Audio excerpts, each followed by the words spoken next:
ध्येय टीवी पर आप सुन रहे हैं न्यूज दिस आवर। देश में पिछले कुछ वर्षों से एकल इस्तेमाल योग्य प्लास्टिक यानी सिंगल यूज प्लास्टिक का उपयोग चरणबद्ध तरीके से समाप्त करने की मांग होती रही है और इसी कड़ी में अब केंद्र सरकार ने संसद में हाल ही में कहा है कि गुब्बारों, आइसक्रीम और कैंडीज की प्लास्टिक से बनी स्टिक और प्लास्टिक के झंडे को 1 जनवरी 2022 से बैन किया जा सकता है। सरकार इस पर गंभीरता से विचार कर रही है। वहीं 100 माइक्रोन से कम प्लास्टिक से बने प्लेट, कप, ग्लास, कांटे, चम्मच, चाकू, स्ट्रॉ, कंटेनर और कंटेनरों के ढक्कन, ट्रे आदि का उपयोग अगले साल जुलाई से बंद किया जा सकता है। केंद्र सरकार ने कचरे से बढ़ते खतरों को देखते हुए इस साल 30 सितंबर से पॉलीथीन की थैलियों की मोटाई 50 माइक्रोन से बढ़ाकर 120 माइक्रोन करने का भी फैसला लिया है।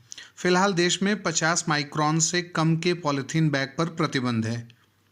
भारत सरकार के पर्यावरण राज्य मंत्री ने हाल ही में संसद को सूचित करते हुए कहा है कि इस साल की शुरुआत में जारी मसौदा अधिसूचना के अनुसार एकल उपयोग वाली प्लास्टिक यानी सिंगल यूज प्लास्टिक के कुछ चिन्हित पदार्थों का उत्पादन, आयात, भंडारण, वितरण, बिक्री और उपयोग 1 जनवरी 2022 से प्रतिबंधित किया जा सकता है।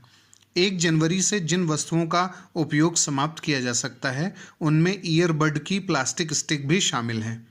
यहाँ यह भी जानना जरूरी है कि महाराष्ट्र 2018 में पहला स्टेट था जिसने सिंगल यूज प्लास्टिक के प्रयोग पर प्रतिबंध लगा दिया था और उसके बाद उसी साल क्रमशः तेलंगाना और हिमाचल प्रदेश ने भी जुलाई माह में ऐसा बैन लगाया था और दूसरे और तीसरे राज्य बने थे।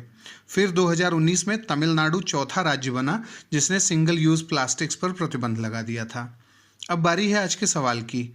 भारत का पहला राज्य कौन सा था जिसने सिंगल यूज प्लास्टिक्स पर प्रतिबंध लगा दिया था?